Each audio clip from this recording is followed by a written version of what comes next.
to our beloved parents in the Lord, we remember and cherish the blessed preachings and teachings of our dearly beloved and honorable Pastor Evangelist Will Distrado Meda and beloved Assistant Pastor Nina Meda. And greetings to the beloved Omeda family, beloved preachers, workers, and beloved brethren, visitors, and webcast viewers. Amen. Ako po nagpapasalamat sa ating pinakamamahal Jesus, ginabayan at pinatnubayan niya po kami sa aming paglalakbay mula pong Manila hanggang dito po sa LA, California, USA. Malapit noon, salamat po sa mga pagsubok, mga pagpapala na dumarating sa aming buhay. Malapit no at nung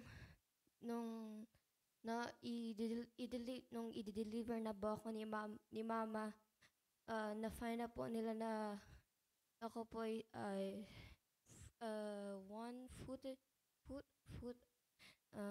ako po ay isuhi at sabi po ng doktor ay C-section daw po si mama, pero si mama po ay hindi pumayag po at ano po siya sa malapay noon na ilabas po ako ng normal malapay noon ay malang minamahal at salamat po sa malapay noon dahil andito po ako sa harap na ninyo malapay na normal na i-deliver mga minamahal.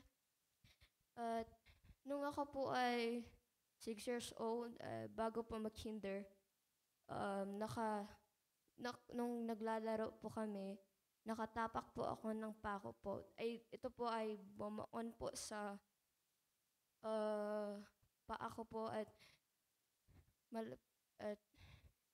madali ko po siyang inalis po sa aking paa at inugasan lang po ito at salamat sa malaping noon dahil wala po akong nakakuha ng tetanus mga minamahal. At isa rin po, nung ano po ako, 4 years old, ako po ay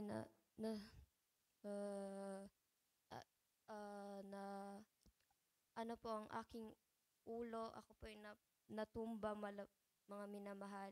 Ang nauna po ay aking ulo at maraming salamat sa mahal na Panginoon na nandito pa rin po ako sa inyong mga banal na harapan, mga minamahal. At salamat po sa mga pagpapalan na dumarating sa aming buhay. At salamat po sa financial, material, at physical, at higit sa lahat, pagpapalang spiritual. At lahat ng kapurihan at pasalamatan ay tanging sa ating pinakamamahal lamang. Praise the Lord.